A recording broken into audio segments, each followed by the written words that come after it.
अस्सलाम वालेकुम, मैं हूं मरीम नवाज़ और आज तारीख़ है 26 जून 2025। सुप्रीम कोर्ट ऑफ पाकिस्तान में मौजूद हूं और यहां पर अब से कुछ देर कबल मखसूस नशिस्तें जो कि पाकिस्तान तहरीक इंसाफ को सुप्रीम कोर्ट के 8 जजेस ने दे दी थी अक्सरियत से, उन मखसूस नशिस्तों के फैसले के ख़िलाफ़ जो इलेक्शन कमीशन मियाँ नवाज शरीफ और पीपल्स पार्टी की जो नज़रसानी दरख्वास्तें हैं उन पर समाअत हुई। लेकिन आज की समाअत पिछली तमाम समाअतों से मुख्तलिफ और मुनफरिद इसलिए थी कि आज ना सिर्फ जजेस को उनकी अपनी तकर्री मौजूदा जो निज़ाम है इसके अंदर होने वाली तमाम तर गैर आइनी इकदाम और जितनी भी एक्टिविटीज़ हैं उनकी जानिब उनकी तवज्जो दिलाई गई, बल्कि हमने देखा कि बेंच में शामिल एक जज साहब जो कि 8 जजेस में शामिल थे और उन्होंने पाकिस्तान तहरीक इंसाफ को मखसूस नशिस्तें दी। आज उन जज साहिब ने अपना एक काला फैसला तो ज़रूर जो है वो उसको डिफेंड किया जो कि बल्ले के इंतखाबी निशान से मुतालिक था, लेकिन मखसूस नशिस्तों के इस फैसले से वो मुकम्मल तौर पर बेखबर नजर आते हैं। आज की समाअत में जो हुआ उसके मुतालिक तो हम बात करते हैं, लेकिन इससे पहले हम बात करेंगे इमरान खान और बुशरा बीबी के 190 मिलियन पाउंड केस के अंदर दरख्वास्तें जो कि इस्लामाबाद हाई कोर्ट में थी उनसे मुतालिक। आज का दिन अहम इसलिए था कि इमरान खान के मुकदमात जो है वो इस्लामाबाद हाई कोर्ट में थे, उसके अलावा सुप्रीम कोर्ट में पाकिस्तान तहरीक इंसाफ का ये मखसूस नशिस्तों का केस था। और इस केस से हम सबको मालूम है कि जो मुस्तकबिल है सियासत का या जो बचा कुचा इस मुल्क के अंदर थोड़ा बहुत निज़ाम है उसने या तो बच जाना है या फिर मुकम्मल तौर पर ख़त्म हो जाना, और ज़ाहिर है ख़त्म होने के चांसेस कुछ ज़्यादा हैं। लेकिन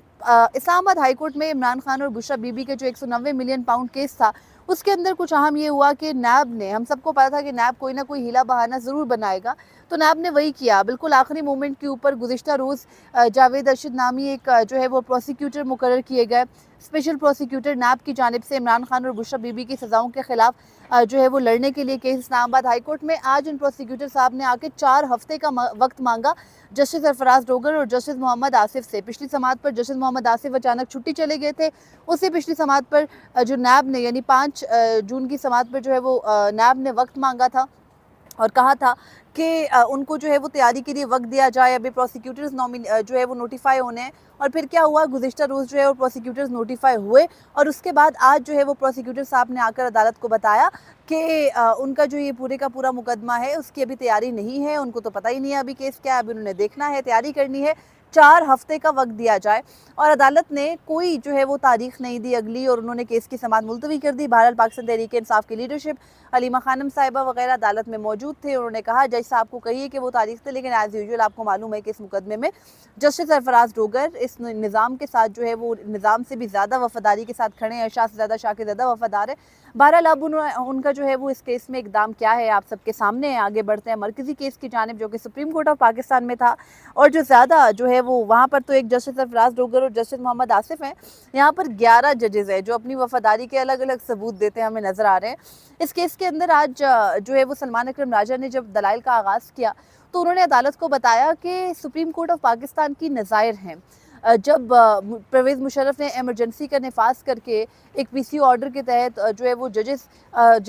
ने हल्फ लिया था और वो जो एमरजेंसी लगाई गई थी उस सारे इकदाम को सुप्रीम कोर्ट ने सिंध हाई कोर्ट बार के जो जजमेंट है 2009 में जो जजमेंट आई उसके अंदर सुप्रीम कोर्ट ने ना सिर्फ वो जो आइनी खिलाफ वर्जी थी, आइन से रूगर्दानी थी, उसको दुरुस्त किया, बल्कि सुप्रीम कोर्ट ने वो खला भी पुर किया। जो सवाल था ना जस्टिस नईम अख्तर अफगान का और जजेस का कि क्या सुप्रीम कोर्ट जो गलतियां हो गई हों किसी फरीक से उनको जो है वो दुरुस्त कर सकती है, तो बताया गया आज सलमान अकरम राजा की जानिब से कि कर सकती है। फिर उन्होंने माजी के एक और केस का भी हवाला दिया, 1985 के इंतखाबात का भी हवाला दिया। उन्होंने बताया कि सुप्रीम कोर्ट क्या क्या कुछ कर चुकी है माजी में, कैसे कैसे गैर आइनी इकदाम को जो है वो आइनी तरीक़ेकार से दुरुस्त करने के लिए सुप्रीम कोर्ट ने ना सिर्फ हल और रास्ता निकाला बल्कि पूरी पूरी टाइमलाइंस भी दी। तो ये जो कहा जा रहा है ना कि सुप्रीम कोर्ट ने 15 दिन का इजाफी टाइमलाइन दे दिया, आइन की खिलाफ वर्जी की, तो सलमान अकरम राजा ने कहा कि हमारे मुल्क की जो हिस्ट्री है, जो तारीख है, उसमें कई मरतबा आइन की खिलाफ वर्जी हुई और सुप्रीम कोर्ट ये वक्त देता रहा है। बहरहाल उसके बाद सलमान अकरम राजा साहब के जो है वो दलाइल चल रहे थे,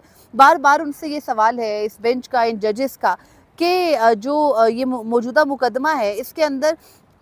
जो पाकिस्तान तहरीक इंसाफ है उसको आना चाहिए था ना अदालत जब वो आज़ाद हैसियत में जा रहे थे। और फिर जस्टिस हाशिम काकड़ ने भी ये पूछा आज कि रूल 94 इलेक्शन एक्ट का एक रूल है और उस रूल के तहत होता यह है कि वो उस रूल के तहत ना इलेक्शन कमीशन ने ये डिक्लेयर किया हुआ है कि अगर किसी सियासी जमात के पास इंतखाबी निशान होगा तो ही वो सियासी जमात कंसिडर होगी। आगे उन्होंने उसकी पूरी एक्सप्लेनेशन जो है वो वजाहत उसकी तरतीब दे दी, बना दी। तो सुप्रीम कोर्ट के मेजॉरिटी जजेस ने क्या किया था, उन्होंने रूल 94 को अपने तफसीली फैसले के अंदर कलअदम करार दे दिया था और कहा था कि उसकी जो एक्सप्लेनेशन है वो दुरुस्त नहीं है कि सियासी जमात तब सियासी जमात होगी जब उसका सिंबल डिक्लेयर्ड होगा। सियासी जमात तो रजिस्टर्ड सियासी जमात है, वो ख़त्म तो नहीं हो जाती। बल्ले का निशान नहीं है या कोई और निशान नहीं है, फॉर एग्जाम्पल शेर का निशान नहीं है मुस्लिम लीग नून के पास, वो ख़त्म तो नहीं होगी। तो बहरहाल वो रूल 94 के ऊपर बड़ी बहस लगी रही। जजेस जो है वो सलमान अकरम राजा वो कहते रहे आप क्यों नहीं गए,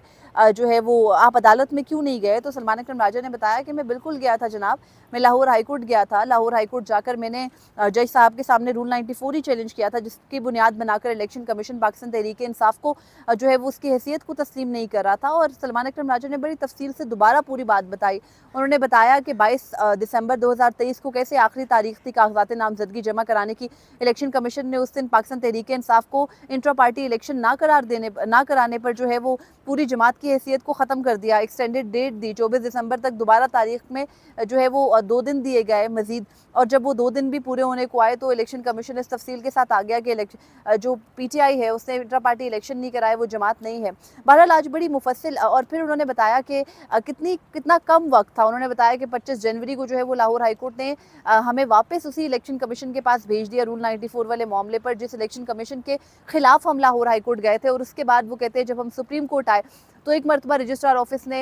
ये जो है वो एतराज़ लगाया कि आपकी दरख्वास्त क्लियर नहीं है, आप बेहतर कॉपी लगाएं। उसके बाद वो कहते हैं जब हमने बेहतर कॉपी लगाकर वो जो एक मध्यम दरख्वास्त का एक एतराज़ था उसको दूर किया, तो उसके बाद इलेक्शन कमीशन ने 2 फरवरी को हमें ये कहकर हमारी दरख्वास्त को जो है वो वापस कर दिया कि अब इंतखाबात में 6 दिन रह गए हैं और ये दरख्वास्त इंटरटेन नहीं हो सकती। जजेस का बार बार ये सवाल था कि फिर आपने जो है वो ख़ासतौर पर जस्टिस जमाल मंदोखेर साहब का कि आपने जो है वो क्यों नहीं दायर की जो चैम्बर अपील होती है। तो सलमान अकरम राजा ने कहा कि बहुत कम वक्त था, बहुत कम वक्त था, बहुत कुछ और भी चल रहा था। और फिर उन्होंने ये भी बताया कि इलेक्शन के फ़ौरन बाद जब उनसे सवाल हुआ कि आप इलेक्शन के बाद जो है वो दरख्वास्त दायर कर देते, तो सलमान अकरम राजा ने बताया कि इलेक्शन के बाद के क्या हालात थे। उन्होंने बताया कि इलेक्शन के बाद सूरत हाल कुछ ये थी कि जो जज साहिबान थे उन्होंने बताया कि सॉरी पार्टी से मुतालिक कि 3 दिन का हमारे पास वक्त था, किसी जमात में शामिल होना था, हमने बाप पार्टी का प्रेसिडेंट देखा और हम शामिल हो गए सुन्नी इत्तेहाद काउंसिल के अंदर। और उसके बाद ये पूरी की पूरी जो सूरत हाल है ये क्रिएट हो गई। बहरहाल आज के दिन में जो एक अहम चीज़ थी वो ये थी कि जस्टिस मुसरत हिलाली जो है वो आपको पता है वो यूजुअली जो सवाल किया करती हैं वो काफ़ी ऑब्वियस होते हैं, लेकिन ज़ाहिरी बात है उनका भी कसूर नहीं है। वो इस मुकदमे को पहली मरतबा सुन रही हैं, उनको बिठाया गया है इस मुकदमे के अंदर, हर सूरत आपने बैठना है और आपने ये सुनना है। और उन जजेस ने नहीं सुनना जिन्होंने ये फैसला दिया है। तो बहरहाल वो भी ये सवाल करी थी कि पार्टी की हैसियत तो नहीं ख़त्म हो गई थी और सुन्नी इत्तेहाद काउंसिल तो पार्टी नहीं थी उस वक्त, पार्लिमानी पार्टी, तो उसमें आप शामिल हो गए। और उसके साथ ही जो है वो जस्टिस जमाल मंदोखेर ने कहा कि सुन्नी इत्तेहाद काउंसिल को तो हमने ख़त्म नहीं किया था। लेकिन सलमान अकरम राजा ने बड़ा तरीके से जजेस को समझाने की कोशिश की कि जनाब जिस तफसीली फ़ैसले के ख़िलाफ़ आप नज़रसानी दरख्वास्त सुन रहे हैं, अमूमी तौर पर ये हुआ करता है कि जो जजेस होते हैं ना, वो जब उनके सामने उनका अपना फ़ैसला ही जो है वो इस तरीके से उनके अपने फ़ैसले के ख़िलाफ़ आर्ग्यूमेंट्स दिए जा रहे होते हैं, नज़रसानी समाअत होती है, तो होता ये है कि जजेस को पता होता है कि उन्होंने फ़ैसले में क्या लिखा है। और अगर जजेस को लगे कि उन्होंने कोई ऐसी गलती की है जिसको दुरुस्ती की ज़रूरत है तो वो कर देते हैं, और अगर जजेस का दुरुस्त फ़ैसला हो तो वो उसको अपहेल्ड कर लेते हैं। बहरहाल अब यहाँ पर मामला ये है कि जिन जजेस ने ये फ़ैसला दिया वो तो बेंच में बैठे नहीं हैं, और जो बाकी जजेस बैठे हैं उन सब की अलग अलग राय थी और वो चाहते हैं कि मेरी राय जो है वो चल पड़े। और जस्टिस जमाल मंदोखेर समझते हैं कि उनकी राय जो उन्होंने काजी फ़रीसा से दस्तखत करा के दी वो ज़्यादा ठीक थी। जस्टिस अमीनुद्दीन खान साहब समझते हैं कि उनकी राय जो असल में इस निज़ाम की राय है वो ज़्यादा ठीक है। तो बहरहाल इस तरह से ये मुकदमा चल रहा है। और इस मुकदमे में आज के दिन में आखिर में सलमान अकरम राजा साहब के जब दलाइल ख़त्म भी हुए तो उन्होंने एक शेर भी पढ़ा, और उसके बाद जो है वो जब मुसलसल ये तमाम तर बहस हो रही थी कि 39 कैंडिडेट्स जो है वो क्या होंगे, और सलमान अकरम राजा ने आज अदालत को ये भी बताया कि जो अब तनासुब क्रिएट किया जा रहा है ना, यानी पाकिस्तान तहरीक इंसाफ से उनकी मखसूद नशिस्तें ले ली, बाकी सारी जमातों को दे दी हैं, तो जो PTI वाली मखसूस नशिस्तें हैं वो जब सियासी जमातों को देने की कोशिश की जा रही है तो उसमें अगर किसी जमात ने मिसाल के तौर पर पार्लियामेंट के अंदर उसकी 1% नुमाइंदगी है तो आप उसको 4% के शेयर से जो है वो ये मखसूस नशिस्तें दे रहे हो। बड़े आसान अल्फाज में कि मेरे पास अगर एक नशिस्त है, मुझे एक हल्के से वोट मिला है और मैं कौमी असम्बली में आई हूँ, तो मुझे उसके बदले 4 नशिस्तें मखसूस दी जा रही हैं जो कि किसी भी सूरत मेरा मैंडेट नहीं है, ना ही वो अवाम पाकिस्तान ने दिया, लेकिन ये PTI के साथ किया जा रहा है। हम सबको पता है इस केस के अंदर होना क्या है। लेकिन आज के समाअत के दौरान एक अजीब व गरीब किस्म का मामला ये हुआ कि सलमान अकरम राजा साहब के दलाइल मुकम्मल हो गए। मैंने आपको बताया सलमान अकरम राजा ने रूल 94 के मामले पर, अदालती खला पुर करने के मामले पर, और फिर आखिर में उन्होंने कहा कि जो जजेस का 8 जजेस का फैसला है उससे मुतालिक बड़ा क्लियर सलमान अकरम राजा साहब ने ये कहा कि आपको ये बताना होगा कि क्या उसमें कोई इतनी सख्त किस्म की गैर आइनी हरकत है, कोई हकाइक से मुनाफी चीज़ है, कोई कानून से मुनाफी चीज़ है, जो आइन से मुनाफी चीज़ है, अवाम की मंशा से मुनाफी चीज़ है, तो आप उसको कलअदम करार दे सकेंगे। तो आखिर में आकर ये हुआ कि जो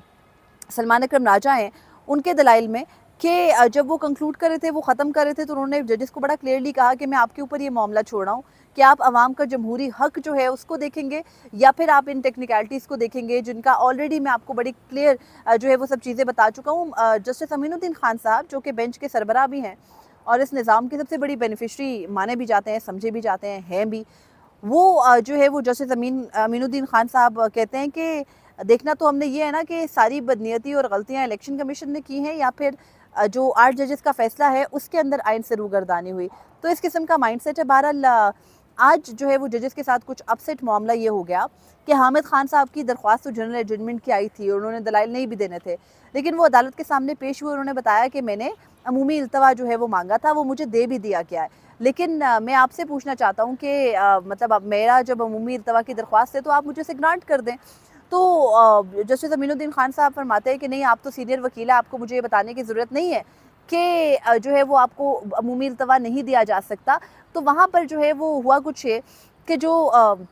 हामिद खान साहब हैं उन्होंने कहा कि फिर आप मुस्तरद कर दें मेरी दरख्वास्त। तो अमीरुद्दीन खान साहब ने उनकी दरख्वास्त मुस्तरद कर दी और उसके बाद हामिद खान साहब ने मेरिट्स पर अपने दलाइल शुरू किए और उन्होंने केस का बैकग्राउंड बताना शुरू किया उस दिन से, 9 अगस्त 2023 से, जब शहबाज हुकूमत, जो PDM हुकूमत थी ख़ास तौर पर, वो जो है वो घर गई थी और उसने 3 माह के लिए 90 डेज़ का टाइम पीरियड होता है जिसमें इलेक्शन कराने होते हैं और इलेक्शन नहीं कराए गए। तो जस्टिस जमाल मंदुखिल ने पूरी की पूरी टाइमलाइन क्लियर करके रखी कि क्यों इलेक्शन नहीं कराए गए, कैसे निगरान हुकूमत जो है वो कानून साजियाँ करी थी, किस तरह से जो पूरे का पूरा ये केस था, इस केस के अंदर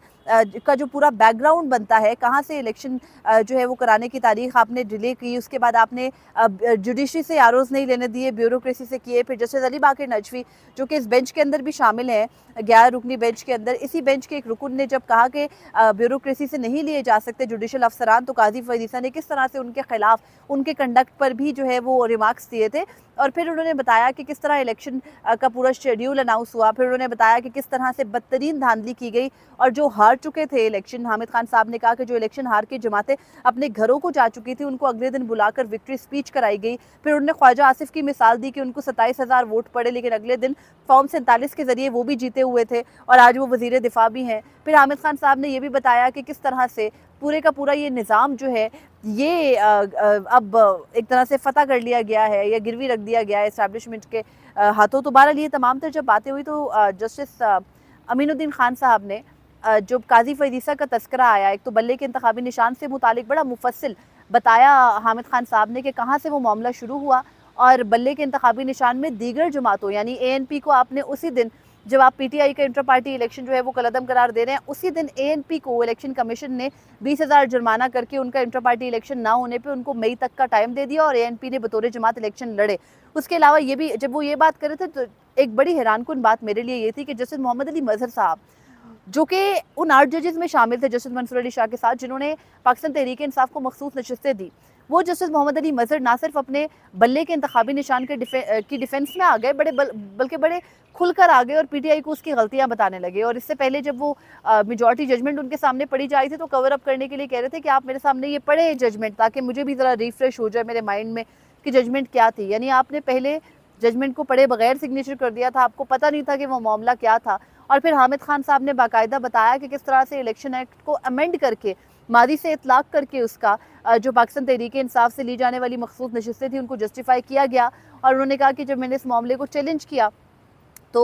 उस पर जो है वो सुप्रीम कोर्ट की वजाहत आई, तो उस वजाहत पे भी जस्टिस मोहम्मद अली मजहर बड़े क्लियर थे कि वजाहत तो क्लैरिफिकेशन थी ना इस ऑर्डर की, वो तो इलेक्शन एक्ट की तरमीम के से मुतालिक तो ऑर्डर नहीं था। तो बहरहाल ये जो है वो आज की समाअत में हामिद खान साहब ने उस वक्त इस आप कह सकते हैं कि इस निज़ाम के दुम पर पैर रखा जब उन्होंने तमाम तर हक़ाइक़ बताए और बताया कि जो काज़ी फ़रीद ईसा के मुँह पे उन्होंने 21 अक्टूबर काज़ी फ़रीद ईसा के रिटायर होने से ठीक 5 दिन कबल उनके मुँह पे यहाँ पर जब बल्ले के इंतखाबी निशान से मुतालिक रिव्यू फिक्स हुआ तो बताया था हामिद खान साहब ने जस्टिस मुसर्रत हिलाली और जस्टिस मोहम्मद अली मज़हर को मेंशन करके कहा कि ये दोनों जज साहिबान मौजूद हैं। मैंने कहा था काज़ी फ़रीद ईसा से कि आप जानिबदार जज हैं, मैं आपके सामने ये दलाइल नहीं दूंगा और उन्होंने ये नोट नहीं किया उस फैसले के अंदर हमारी नज़रसानी मुस्तरद करते हुए कि वो जानिबदार जज हैं, बल्कि सिर्फ ये कहकर मुस्तरद कर दिया कि जो मेरे सामने मौजूद वकील हैं वो ये कहते हैं कि मैं आपके सामने दलाइल देना ही नहीं चाहता। उसके बाद हामिद खान साहब ने बाकायदा जब उनके सामने जस्टिस जमाल मंदोखिल ने कहा ना कि हम आपको बार बार कहते हैं कि ये जो भी मामला है इस मुल्क के अंदर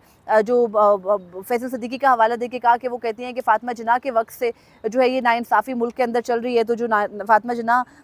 को जो इंसाफ मिलना था आप वो हमें दे दें। तो क्योंकि हामिद खान साहब कह रहे थे कि जो पीटीआई के साथ हुआ वो कभी नहीं हुआ, तो जस्टिस जमाल मंदोखिल साहब कहते हैं कि फ़ातिमा जिन्ना साहिबा के साथ भी हुआ था, आप लोग पहले नहीं है और फिर जब हमने वो इंसाफ देना है तो ये तो आप सियासतदानों ने आपस में बैठ के तय करना है। अगर आप ये सियासतदान तय नहीं करेंगे तो ये कभी भी दुरुस्ती नहीं होगी। तो हामिद खान साहब ने कहा कि बिल्कुल अगर सियासतदान जाकर इस्टेब्लिशमेंट के साथ ना मिल जाए, उनकी ईमा पर ना चलने लग जाए तो सब ठीक हो सकता है। बहरहाल हामिद खान साहब जो है वो अपने फैक्ट्स वगैरह दे चुके हैं अदालत के सामने, कहाँ से मामला शुरू हुआ, कहाँ से ख़त्म हुआ, कब 26वीं आईनी तरमीम हुई, कैसे जजेस की तादाद बढ़ाकर, यानी अपने सामने मौजूद जजेस को हामिद खान साहब ही कर सकते हैं ये सीनियर वकील के तौर पर। उन्होंने एक एक जज साहब को मेंशन करके उनको बताया कि आपकी तकर्रुरी और आपकी तकर्रुरी और अली बाकर नजवी साहब आपकी तकर्रुरी, सारी तकर्रुरियाँ पूरी हो जाने के बाद ये आईनी बेंच बनाया गया ताकि जो बेंच जो कोर्ट पैकिंग है उसके बाद जो है ये केस लगाया जाए और अपने मनमाने नताइज हासिल किए जाएं। तो अभी बहरहाल हामिद खान साहब को सुनना कुछ जजेस की तबीयत पर भी गिरा गुजरा है, लेकिन सुन रहे हैं। और जब हामिद खान साहब बड़ी ये पूरी डिटेल बता रहे थे शुरू से आखिर तक कहानी की तरह, कुछ आपको पता है उम्र रसीदा भी हो चुके हैं, उनका कुछ आवाज़ में आने का इशू है, वो बड़ा तफसील के साथ सारी कहानी बता रहे थे। तो बेंच में मौजूद जस्टिस सलाहुद्दीन पंवर और दीगर जो जज साहिबान हैं वो बड़े जो है ना इन्हमाक से उनको सुन रहे थे और बार बार पूछ रहे थे अच्छा फिर बताएं, अच्छा फिर बताएं। तो अमीनुद्दीन खान साहब को भी मजबूरन ये सुनना ही पड़ा। और अब जो केपी हुकूमत है, खैबर पख्तूनख्वा हुकूमत, उन्होंने भी अपना जो एक जवाब है वो जमा करा दिया इस केस के अंदर। और कल अब इस केस की समाअत फिर से होगी सुबह 9:30 बजे। हामिद खान साहब अपने दलाइल जारी रखेंगे, मुमकिन तौर पर आइंदा हफ्ते तक भी ये केस जा सकता है। और ये भी देखना है कि क्या पता कल ही ख़त्म करने की भी कोशिश करें, क्योंकि इलेक्शन कमीशन को जवाब में आने की ज़रूरत तो है नहीं। 11 उनके जो है वो नुमाइंदे बैठे हैं सामने और वो बड़ी जो है वो दिलफशानी के साथ, जाँफशानी के साथ जो है वो इस केस में डिफेंड कर रहे हैं इलेक्शन कमीशन के किरदार को और मौजूदा हुकूमत के किरदार को। बहरहाल अब कल जो है वो ये केस सुना जाना है और हम सबको पता है इस केस का फैसला क्या आएगा। लेकिन एक अच्छी बात यह है कि इन जज साहिबान के सामने हिस्ट्री पढ़ी जा रही है, इनको बताया जा रहा है कि माजी में क्या क्या कुछ हुआ। भुट्टो केस का हवाला दिया गया, आइन तोड़ने का, आइन शिकनी का हवाला दिया गया, परवेज़ मुशर्रफ के इक़दामात का हवाला दिया गया, सुप्रीम कोर्ट की 77 साल हिस्ट्री को निकाल कर जजेस के सामने रखा गया। अब भी अगर ये जज साहिबान पाकिस्तान तहरीक इंसाफ को मखसूस नशिस्तें देने का फैसला नज़रिए ज़रूरत के तहत इस वक्त तकनीकी मामलात में पढ़ कर अगर जो है वो ले लेंगे तो हमें यकीन है कि बाद में किताबें लिख कर ख़ुद को जस्टिफाई करना और ख़ुद को जो है वो पारसा साबित करने की कोशिश ज़रूर करेंगे। लेकिन इस वक्त सबसे अच्छी बात यह है कि माजी के इक़दाम की तरह इन जज साहिबान के पास वो जो है वो लिबर्टी नहीं है कि हमें नहीं पता कमरा अदालत में क्या हुआ। अब आवाम को पता है क्या हो रहा है, आवाम के सामने जो है ये पूरे का पूरा केस सुना जा रहा है। और इस लिबर्टी को एंजॉय ज़रूर कीजिए, देखिए ज़रूर जो भी हो रहा है। कम से कम हमें पता चल रहा है कि हमारी हिस्ट्री में किस तरह के किरदार हैं, क्या क्या कुछ हो रहा है। अगर कोई भी फरीक गलत है, चाहे वो इलेक्शन कमीशन है या पीटीआई, कम से कम वो सब कुछ रिकॉर्ड हो रहा है और तारीख़ ये तय करेगी और फैसला करेगी कि कौन किस सिम्त में खड़ा था। और ये जज साहिबान जो आज किसी बात को मानने को तैयार नहीं हो रहे, मुस्तकबिल में हम देखेंगे कि किस तरह से यही लाइव ट्रांसमिशन जो है वो इनके सामने पेश की जाएगी जब इनकी चार्जशीट के तौर पर, तो ये उसका क्या जवाब देंगे। बहरहाल फ़िलहाल ताकत के नशे में सब चूर है, किसी को कुछ नज़र नहीं आ रहा, समझ नहीं आ रहा, लेकिन ये वक्त ज़्यादा अरसा रहेगा नहीं। मुझे फ़िलवक्त दीजिए इजाज़त, अल्लाह हाफ़िज़।